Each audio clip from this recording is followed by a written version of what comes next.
Signe des temps, Marc Wetzmann.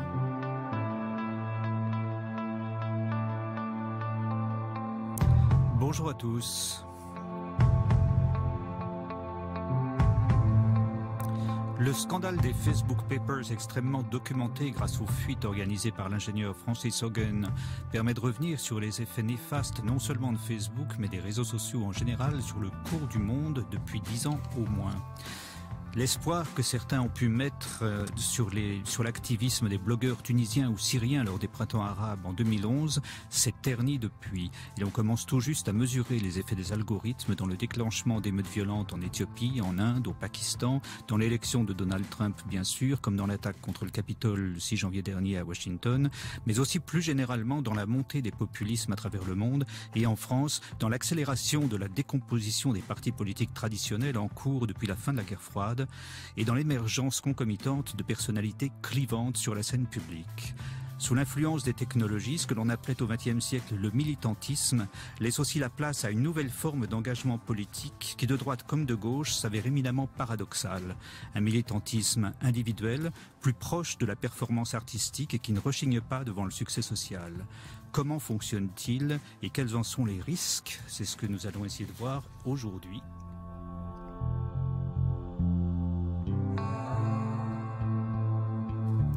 Avec pour en parler Rokhaya Diallo, bonjour. Bonjour. Votre documentaire La Parisienne démystifiée vient de passer sur FR3.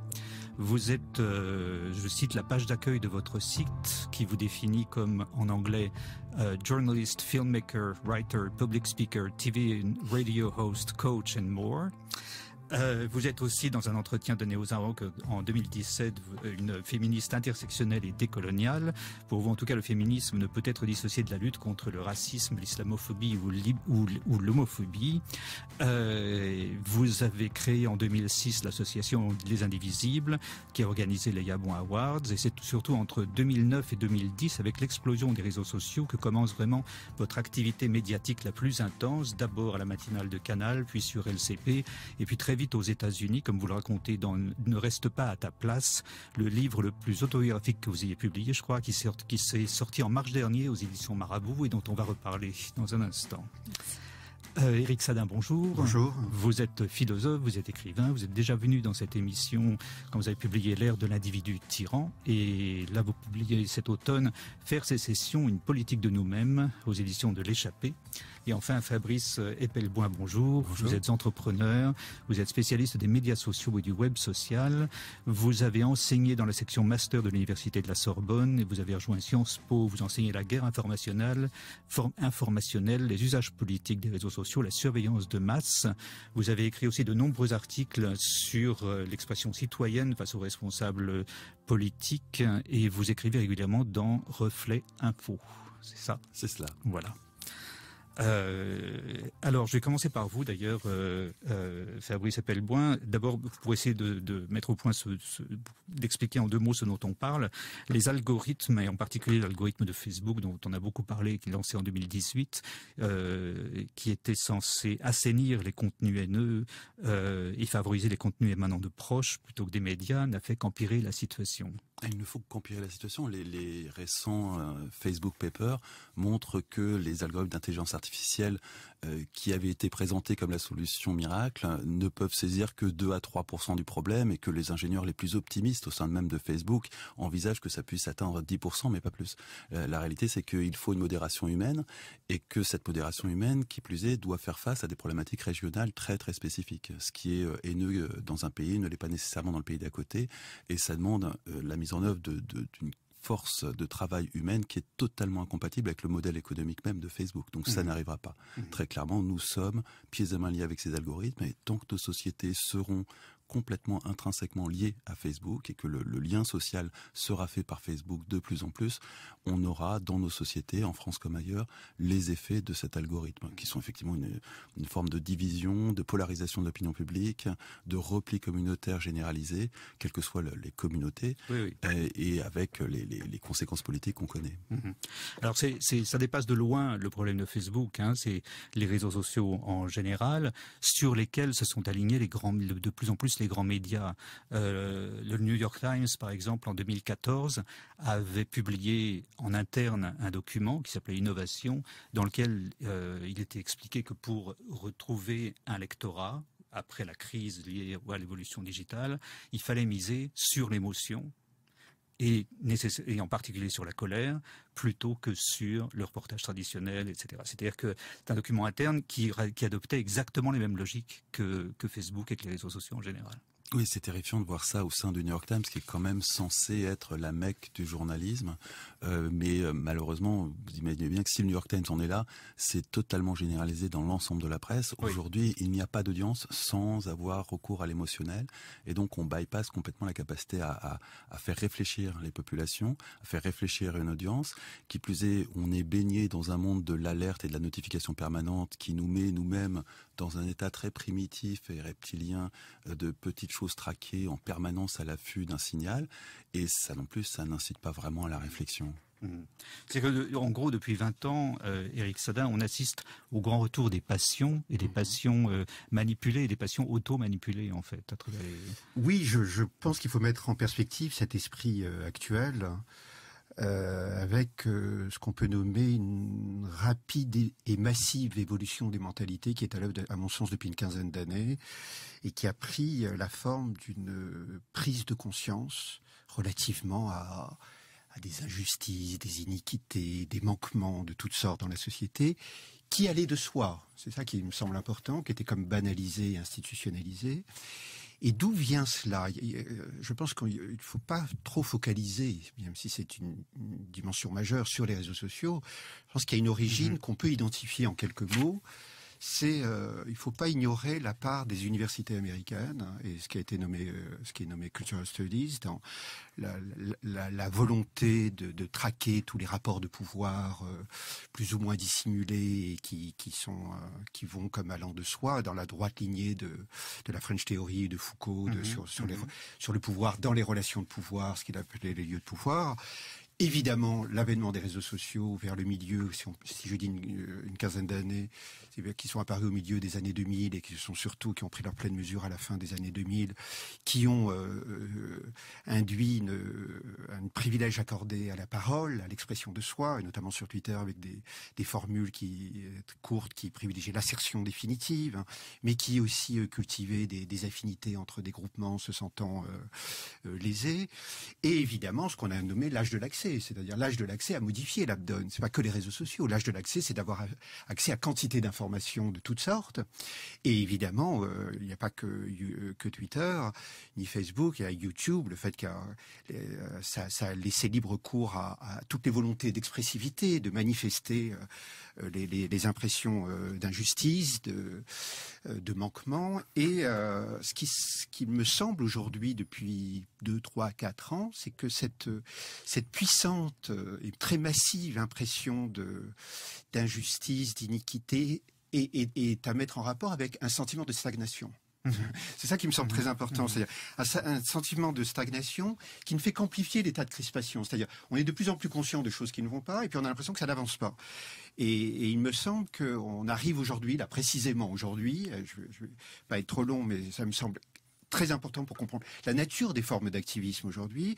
On arrive à un constat qui est très partagé, il me semble, qu'un certain ordre politique, économique, culturel des choses, en gros, la société dite blanche, dite judéo-chrétienne, dite patriarcale, capitaliste, colonialiste au passé, mais aussi développant supposément des formes de colonialisme au présent, aurait eu faux sur tout. C'est-à-dire on aurait eu tort sur toute la ligne. C'est-à-dire cette société-là, on aurait eu tort sur toute la ligne. C'est-à-dire à force de crispation, on en arrive au constat qu'il y a eu tellement de manquements. Et donc, ces manquements, ils procèdent surtout d'une perception des choses, c'est qu'il y a eu des emprises. Et juste en quelques mots, parce que ça me semble très très important. On va y revenir peut-être après. Juste emprise, c'est de l'humain sur l'environnement, l'emprise, des hommes sur les femmes, des riches sur les pauvres et des blancs sur les minorités, particulièrement les populations noires et musulmanes.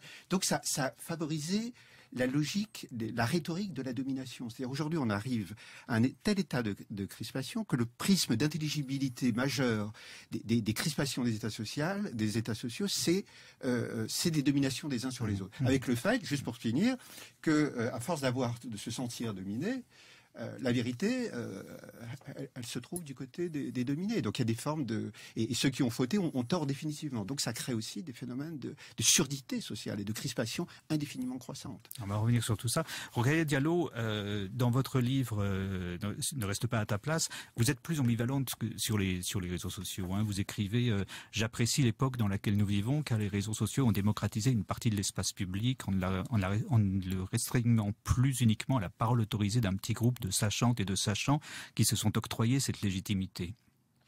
Je pense pas être plus ambivalente là que sur les réseaux sociaux. Alors effectivement, sur Twitter, en 280 signes, je peux pas dire autant de choses, mais c'est dans votre livre, ça. Oui, c'est ça. Mais ce que je veux dire, c'est que je le dis comme ça dans mon livre, parce que je peux pas forcément le dire comme ça sur Twitter, mais je pense que j'ai pu le dire dans mes différentes interventions à la télévision ou à la radio. C'est un aspect de l'époque que j'apprécie, en ne faisant pas évidemment l'impasse sur ce qui a été dit, notamment sur le régime de surveillance dans lequel nous vivons. Mais ce que je trouve intéressant, effectivement, c'est que l'espace public a été transformé durant la dernière décennie, et il a été transformé effectivement en permettant à des personnes qui auraient dû autrefois passer sous le filtre de certaines personnes en position de domination, pour reprendre quelque chose que vous avez dit, qui finalement décidaient de qui avait ou non une parole suffisamment légitime pour pénétrer l'espace public, et qui aujourd'hui, en fait, n'ont pas d'autre choix que de considérer des voix qui autrefois étaient en retrait. Je peux penser au mouvement MeToo, par exemple, le mouvement MeToo qui s'est exprimé sur les réseaux sociaux à travers un hashtag qui a permis à des femmes, d'abord aux États-Unis puis à travers le monde, de faire écho à des violences systémiques patriarcales auxquelles elles étaient exposées. Et on peut voir que ça a eu des conséquences au-delà de l'espace public, puisque ça a permis, en tout cas au nombre de plaintes de femmes en France pour violences sexuelles, d'augmenter. C'est-à-dire que tout d'un coup, une expression sur un réseau social a donné une légitimité à des femmes qui auraient pu se sentir isolées. C'est ce que je trouve intéressant, et c'est ce que j'écris dans mon livre, c'est que il y a des vécus qui étaient entrepris comme étant des vécus isolés, dont on a compris le caractère systémique parce qu'on a pu les mettre en résonance avec d'autres vécus. Je pense, oui, pardon. Oui. Non. Je pense notamment au renouvellement, par exemple, en France, de l'afroféminisme qui avait existé dans les années 70, mais qui n'avait plus vraiment de visibilité publique, qui s'est recomposé sur notamment les réseaux sociaux suite à la rencontre de plusieurs femmes noires. Mais on peut parler aussi de l'asioféminisme qu'on peut voir par exemple avec Sororasi sur Instagram. Ce sont des femmes noires ou des femmes d'origine asiatique qui se sont rendues compte que ce qu'elles appréciaient parfois comme des vécus individuels en fait était lié à des à des logiques d'oppression patriarcale, d'oppression raciale, qui en fait n'étaient pas seulement le fait de leur environnement individuel. Mais c'est aussi ce que vient de dire Éric Sadin, c'est-à-dire que la technologie va avec ce type de discours. Et puis, est-ce que c'est pas aussi ce qui permet plus de brutalité dans l'expression des choses, c'est-à-dire ces soudaines dénonciations d'injustice sont exprimées très rapidement, sans nécessairement les arguments qu'il faudrait, et c'est la pulsion qui est privilégiée plus que le raisonnement, et c'est la brutalité qui est privilégiée, non? Ce qui est intéressant, c'est qu'est-ce qui est brutal? Est-ce qu'il est brutal de vivre une injustice, ou est-ce qu'il est brutal de la décrire? Je vais vous donner un exemple. Je vais vous donner un exemple.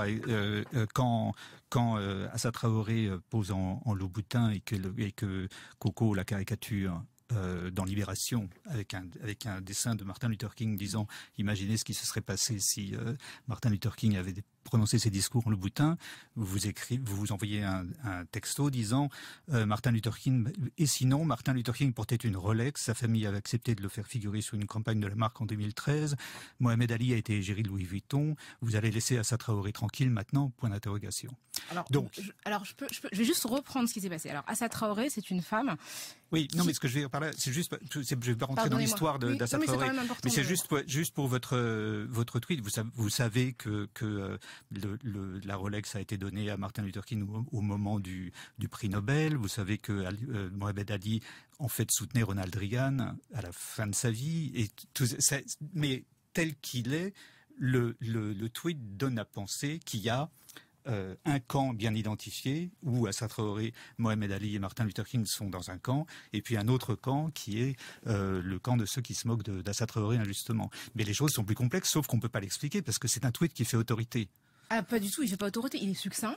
il est ferme, mais il ne fait pas autorité. Il fait autorité pour moi parce que c'est mon opinion, mais il ne fait pas autorité de manière définitive pour tout le monde. Et ce que je trouve intéressant, c'est que vous donnez l'impression que j'ai constitué des camps, alors que c'est la dessinatrice qui a placé Martin Luther King dans un camp supposé, celui d'Assa Traoré, en décidant de présenter Martin Luther King comme une figure qui faisait autorité et donc qui ne se serait pas fourvoyé en posant avec une marque de chaussures. Alors que moi, ce que je disais simplement, c'est que sa famille avait autorisé l'usage de son image pour la commercialisation de Rolex. Donc il n'y avait pas complètement d'un côté un Martin Luther King qui serait complètement extérieur aux logiques capitalistes et une Assa Traoré qui s'est vue offrir des loups-boutins avec lesquels elle a posé. Mais quand vous me parlez de brutalité, la première des brutalités, c'est la mort d'Adama Traoré. C'est quand même important. Non, mais c'est le point de départ. C'est la communication qui m'intéresse. Oui, mais c'est-à-dire la communication, elle est venue servir. La communication est venue servir un propos, c'est-à-dire qu'Assa Traoré, c'est une militante qui cherche la justice, la vérité par rapport à la mort de son frère. Donc je pense que c'est important de dire que la communication sert aussi un propos militant. Ça, on le sait tous. Non, mais je pense que c'est important de rappeler parce qu'on oublie, c'est une femme qui est en deuil aussi. Qu'elle défend un enjeu très important. Puisque nous parlons d'activisme qui remplacerait des formes de militantisme historique, hein, c'est ça l'enjeu de l'émission. Hein. La question des modalités, de l'effet des modes d'action est capitale. Elle est capitale. C'est-à-dire que, nous l'avons dit, les psychés sont chauffés à blanc. Oui. C'est-à-dire qu'il y a une puissante impression d'injustice, d'iniquité, je le redis, de manquement. C'est-à-dire des choses devraient avoir lieu, ça n'a pas lieu.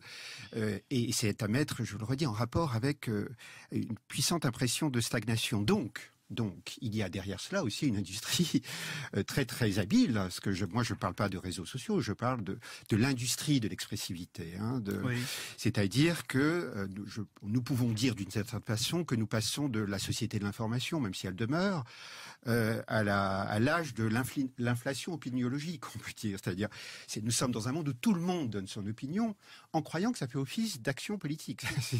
C'est-à-dire que nous vivons un moment où il y a une primauté accordée au verbe, et pas n'importe quel verbe, c'est-à-dire le verbe assertif, c'est-à-dire qui affirme avec des modalités de contradiction qui sont très très peu autorisées, notamment via ces plateformes.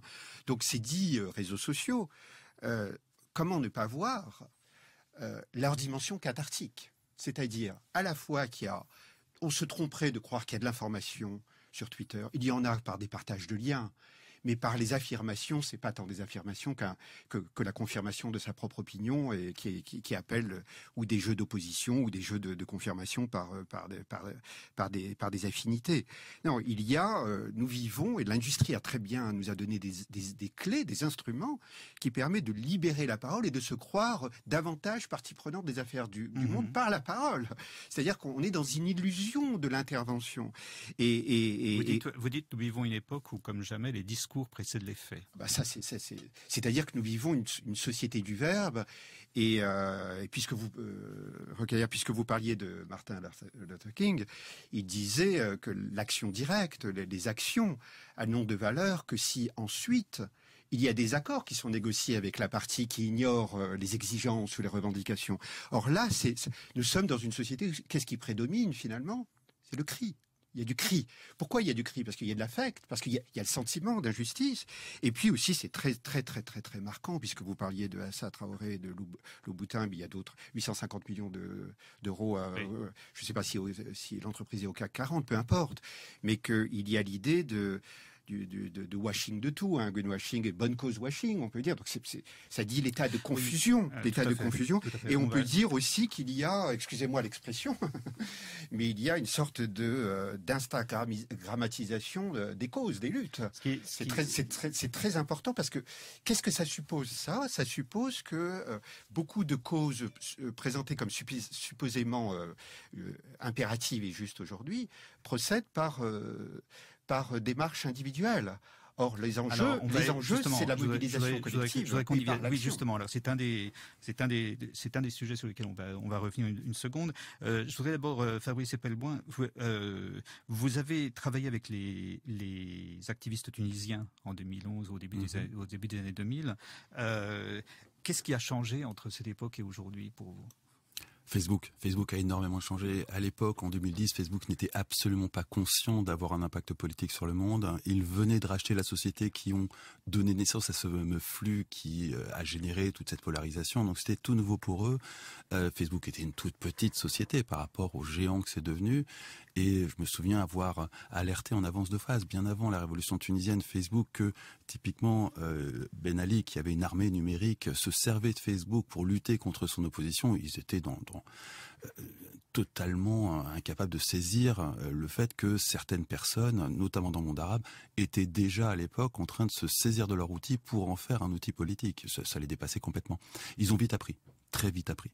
Ils ont appris avec le printemps arabe, ils ont réalisé qu'ils avaient un impact sociétal très fort, que potentiellement politiquement c'était quelque chose d'extrêmement puissant. Ils se sont staffés avec énormément de personnel politique. Si vous regardez les employés de Facebook, notamment en Europe, ceux qui ne travaillent pas la technologie, vous allez trouver énormément de gens qui sortent de la haute fonction publique et qui ont travaillé à des postes politiques, comme le président de Facebook France, par exemple, qui est un ancien du cabinet de Nicolas Sarkozy. Et aujourd'hui, Facebook, en Europe, est essentiellement une interface politique avec les autres instances de gouvernement des sociétés européennes. Mais Facebook n'a plus rien à voir avec ce qu'ils étaient. Aujourd'hui, ça serait très compliqué de refaire ce qui a été fait en 2010 et de déclencher le printemps arabe à travers un outil comme Facebook. Je pense que Facebook serait les premiers à mettre le pied sur le frein et ils ont tout à fait les moyens, ce qu'ils n'avaient pas à l'époque. On parlait de l'individualisme des nouveaux activistes et c'est un des sujets que je voulais traiter, et en particulier à travers votre livre Rokhaya Diallo, où il y a des choses très intéressantes. Vous dites notamment que vous avez refusé en 2012 la proposition d'un parti de gauche de vous lancer en politique. Vous avez préféré l'action individuelle et vous écrivez « Je suis la seule à décider de ma légitimité et je l'énonce chaque jour comme un acquis, tant pis si ça dérange. J'ai souvent été sollicité, mais j'ai aussi été force de proposition quand des envies profondes m'animaient. Notre force provient du fait qu'on ne s'interdise rien. Et ça me semble, ça fait partie des phrases qui me semblent qu'il aurait été impossible pour un militant classique de dire il y a 20 ou 30 ans. Alors, je le dis plus en tant que créatrice qu'en tant que militante. Vous le dites aussi en tant que militante dans le livre. Non, je le dis vraiment, quand je dis ça, je m'interdis rien, c'est plutôt parce que j'ai créé. En fait, moi, j'ai choisi... Vous dites, pardon, alors, je vous cite, être clivant est le prix à payer quand on s'attaque à une injustice profonde. Mes idées sont importantes, elles sont bruyantes, et si elles dérangent, ce n'est pas mon problème. Je refuse de privilégier le confort de mes interlocuteurs au détriment du mien, etc., etc. Oui, mais ça on peut le dire. Enfin, je pense que les personnes qui créent en appréhendant des questions qui clivent peuvent dire exactement la même chose. Moi, je le dis parce que j'ai choisi de m'exprimer justement en produisant des documentaires, en produisant des livres et pas en m'engageant nécessairement dans une organisation. Tout à l'heure, je parlais. Donc moi, effectivement, j'ai choisi de mettre en retrait. J'ai créé une association, Les Indivisibles, qui était sur un sujet. Moi, j'ai choisi de m'autoriser à m'exprimer sur différents sujets. Donc on a parlé jusqu'ici d'antiracisme. Je m'exprime également sur le féminisme, sur d'autres questions assez multiples. C'est pour cela que dans un collectif, en fait, je ne voulais pas engager la parole de mon collectif sur tous les sujets sur lesquels je souhaitais m'exprimer. Mais ça vaut pour moi, en tant que personne, parce que je ne me considère justement pas comme une militante, contrairement à, par exemple, quelqu'un comme Assa Traoré, qui à la fois est mobilisé sur les réseaux sociaux, mais peut mettre des dizaines de milliers de personnes dans la rue, devant le tribunal de Paris, en juin 2020, notamment de nombreux primo-manifestants, et donc montre qu'avec la force, effectivement, de sa présence sur Instagram, et effectivement, on peut discuter la personnalisation du mouvement, mais cette personnalisation, le fait qu'elle soit une sœur en deuil, qu'elle ait perdu son frère, qu'elle puisse parler d'Adama Traoré comme d'un individu et donner un visage aussi aux victimes de violences policières, eh bien effectivement ça mobilise différemment. Mais moi je trouve que par exemple si on prend le mouvement Black Lives Matter, contrairement à justement au mouvement des droits civiques qui portait sur des personnes, notamment des hommes hétérosexuels, religieux, je pense à Martin Luther King, je pense aussi à Malcolm X. Le mouvement Black Lives Matter a été fondé par 3 femmes, dont 2 femmes queer.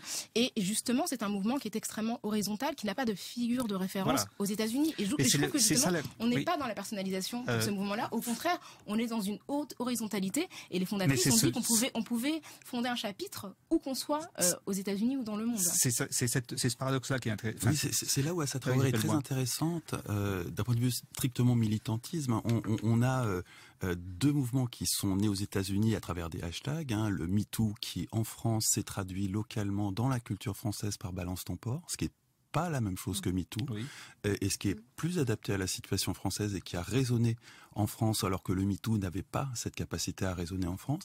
Et puis on a Black Lives Matter, qui là pour le coup a échoué à se traduire dans une réalité dans la société française. Alors ce serait très difficile d'accuser Assa Traoré, mais toujours est-il que cette transformation et cette adaptation à une problématique française, pour le coup, n'a pas marché aussi bien que MeToo vers Balance ton porc. Il y a quelque chose qui ne s'est pas passé. Il y a aussi une confrontation par rapport à ce qu'on appelle vulgairement la fachosphère, qui n'a pas eu lieu avec MeToo. Il n'y a pas eu de grand mouvement contre MeToo, et c'est tant mieux.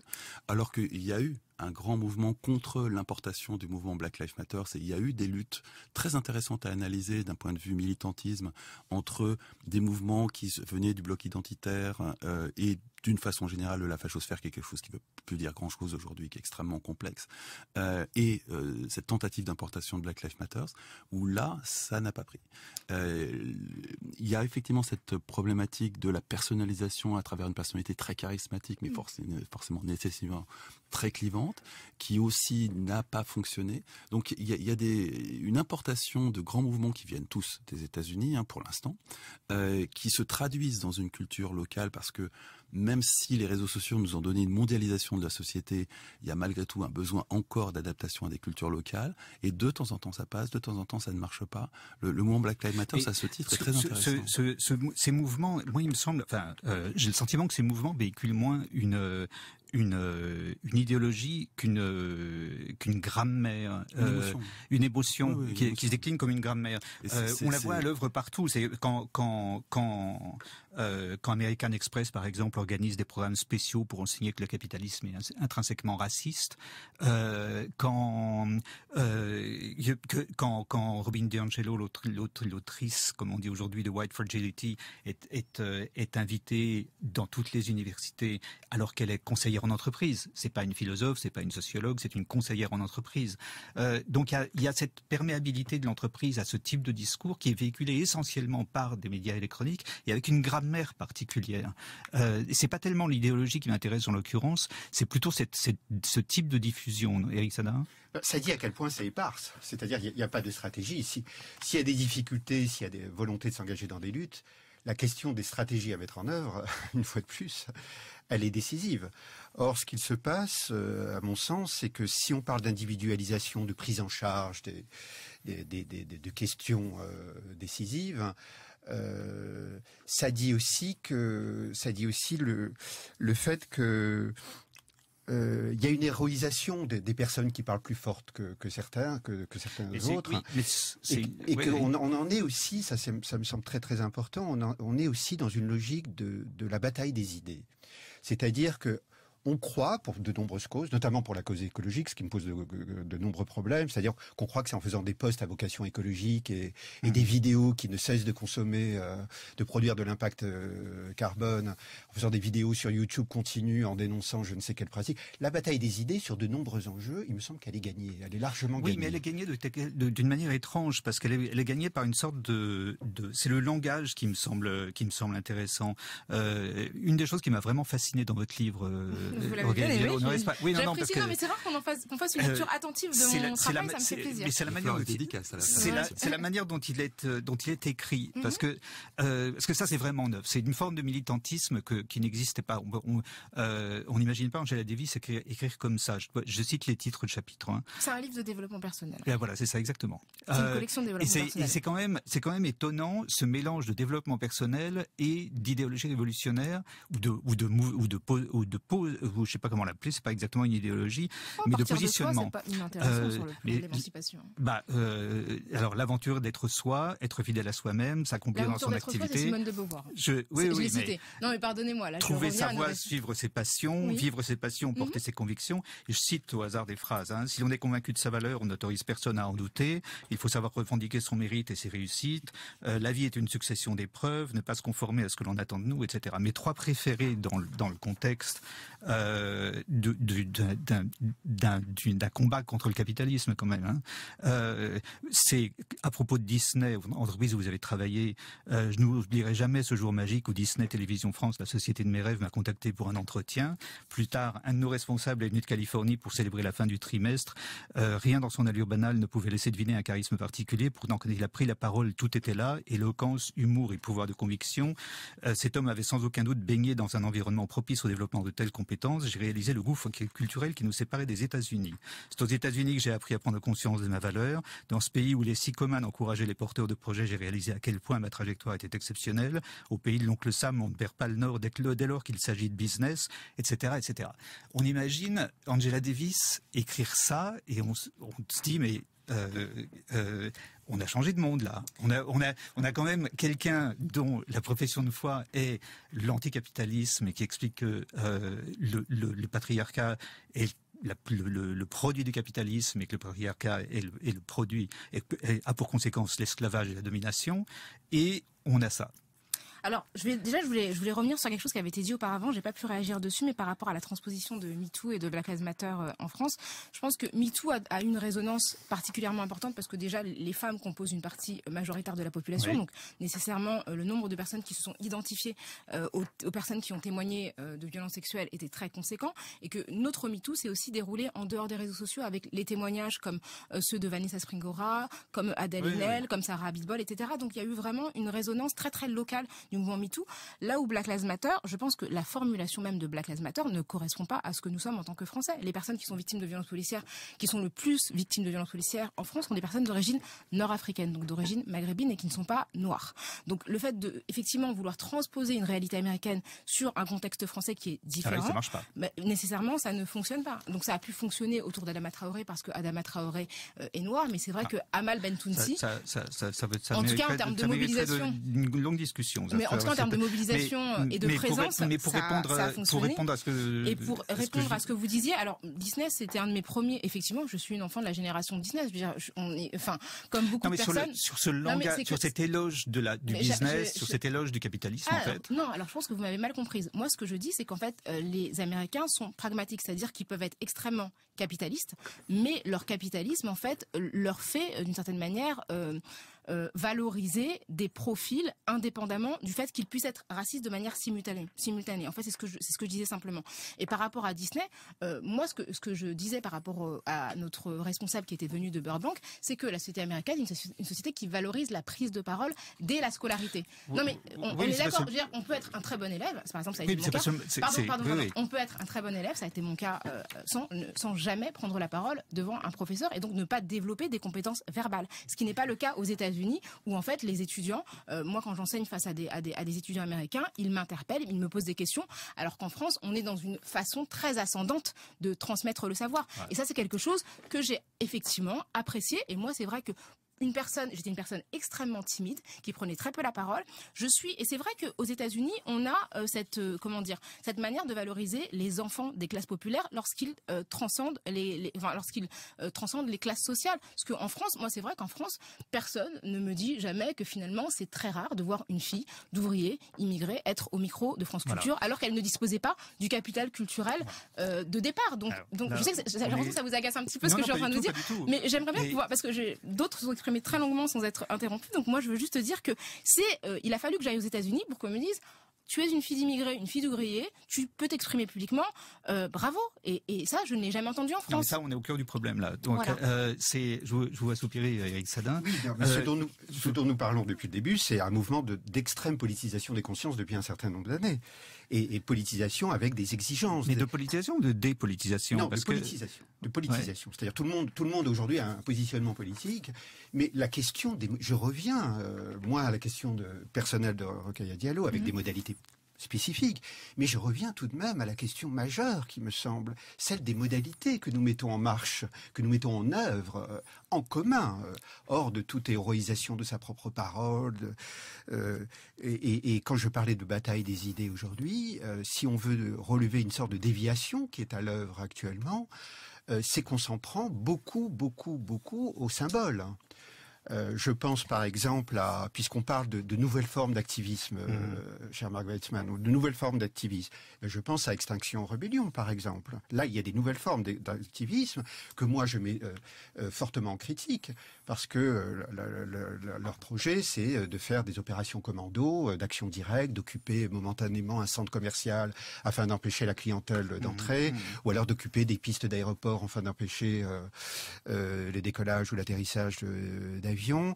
Tout cela au nom supposément au nom de mettre en échec des pratiques commerciales, la société de consommation, le trafic aérien. Mais quelle est l'efficacité de ces pratiques? Elle est nulle. Sinon que dans les dîners en ville, on trouve ça très audacieux parce que soi-même on n'est pas capable de s'engager dans ce type d'action. Alors on fait des posts sur Twitter qui à nouveau induisent de l'impact énergétique et on trouve ça formidable. Et je pense par exemple en termes de symboles, vous vous souvenez après le meurtre de George Floyd, les statues qui ont été déboulonnées. C'est-à-dire que les affects aujourd'hui sont chauffés à blanc. C'est pas de l'affect. Non, mais c'est les affects, c'est le sentiment d'injustice. C'est l'injustice, c'est pas un sentiment seulement. Quand les manifestants finissent par déboulonner la statue de Cervantes et de Don Quichotte parce qu'ils pensent que c'est un colonisateur, c'est vraiment de l'affect. Donc la question des modalités, elle est capitale. Alors, Fabrice Epelboin. Alors je voulais revenir sur le développement personnel et le militantisme. Moi, mon expérience d'enseignant, on me fait dire que c'est absolument dans l'air du temps. Oui, c'est ça, c'est ce qui me semble aussi. Au contraire, je pense que le militantisme aujourd'hui est une façon pour des gens qui, la plupart du temps, sortent de l'adolescence, de prolonger la mise au point de leur personnalité à travers des luttes, et ils ont une panoplie qui est infiniment plus large que ce que j'avais à mon époque. Moi, j'ai 50 ans passés. À mon époque, effectivement, on était obligé de rentrer dans les fourches codines d'un parti politique, d'adopter un programme et de militer pour un programme. Aujourd'hui, on peut faire du cherry picking et aller adopter des causes réelles pour lesquelles on croit. Et c'est une manière d'intégration sociale. C'est non seulement une socialité, c'est une façon de développer sa réflexion, c'est une façon de développer sa personnalité, c'est une façon de grandir, et c'est complètement dans l'air du temps d'avoir cette espèce d'hybridation entre développement personnel et militantisme. Et éventuellement succès social et carrière. Et éventuellement avec des débouchés. C'était déjà le cas avec le militantisme classique des années 70-80. Le succès venait à travers un parti politique, des postes. Mais là, c'est plus affirmé. C'est plus honnête. C'est plus honnête. Vous parlez dans le livre, vous parlez très souvent de votre carrière. Les think tanks, des partis politiques qui menaient à une carrière politique, c'est beaucoup plus honnête. Oui. Alors, le propos de mon livre, c'est d'être encourageant. Je veux dire aussi que avant de commencer à militer, j'étais déjà cadre supérieur dans une grande entreprise américaine avant d'avoir un profil public. Donc, le militantisme ne m'a pas fait changer de statut social, si ce n'est par ma visibilité, mais en tout cas matériellement. Mais alors, vous êtes une militante ou pas? Parce que c'est pas clair dans le livre. Vous dites que vous l'êtes. Non, j'ai une transition en fait par le militantisme, mais aujourd'hui, mon travail, c'est d'être réalisatrice, d'être journaliste et d'être autrice. Alors effectivement, j'ai milité à Attac, j'ai milité à Mixité, j'ai créé une association qui s'appelle Les Indivisibles en 2006, comme vous l'avez dit, mais nous sommes aujourd'hui en 2021, donc des années se sont écoulées depuis. Aujourd'hui, je ne milite plus nulle part, mais le militantisme n'a jamais été mon occupation principale. J'ai eu un premier métier, effectivement, où j'étais donc, comme je vous l'ai dit, cadre supérieur.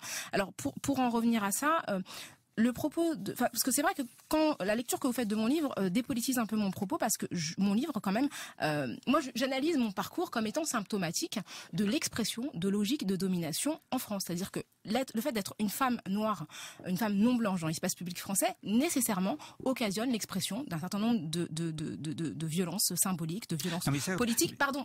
Je pense que c'est important ce que je suis en train de dire. Non mais qui sont liées à mon parcours et à ma spécificité. Voilà. Je sais bien ça. Et ce que je veux dire, c'est que par exemple, on parle du militantisme sur Internet, on n'a pas encore parlé des cyberviolences. Je pense que c'est important d'en parler. Il y a une étude d'Amnesty International qui dit que les femmes sont plus exposées aux violences sur Twitter, notamment c'était une étude qui portait sur les femmes journalistes et les femmes politiques, et que parmi les femmes non blanches vivaient 34 fois plus de violences que les femmes blanches, et que les femmes noires vivaient 84 fois plus de violences que les autres femmes. Et donc, je pense que parler de mon parcours très singulier en France, je suis désolée et malheureux, et c'est très malheureux, mais des femmes noires de parents africains, filles d'ouvriers qui s'expriment publiquement en France contre le racisme et contre le sexisme sont très très peu nombreuses. Et ces caractéristiques-là que j'explique dans mon livre, que j'expose, me permettent de montrer quelles logiques sont à l'expression, sont à l'œuvre lorsqu'une personne telle que moi prend la parole. Il me semble que votre livre s'inscrit dans une grammaire plus générale où on en trouve d'autres. C'est la question du transfuge de classe qui est vraiment la manière dont en fait on critique la société pour en fait mieux s'y intégrer. Édouard Louis dit exactement la même chose quand il dit qu'il voudrait que tout le monde braque des banques. Comme il l'a fait pour réussir dans la vie, c'est une logique, mais c'est une logique strictement néolibérale. Alors c'est intéressant ce que vous dites parce que l'introduction de mon livre dit justement que mon cas ne peut pas être faire exemple, c'est-à-dire qu'on vit dans une société qui est profondément injuste et que mon cas ne vaut que pour moi et que mon cas ne peut pas être utilisé pour dire justement avec cette logique libérale qui est quand on veut, on peut. Ce sont des circonstances familiales, des circonstances psychologiques, des circonstances de santé mentale, des circonstances de chance et de rencontre qui m'ont permis d'être là où je suis, mais pour autant mon cas ne peut pas valoir et expliquer que la simple volonté suffise à se départir des pesanteurs sociales qui sont bien plus larges. Et c'est cette figure d'exception qui me permet d'être aujourd'hui devant vous pour vous dire que pour d'autres personnes qui me ressemblent, ça ne va pas. Fabrice Eppelmoine, très vite, et puis ensuite Eric Sadin.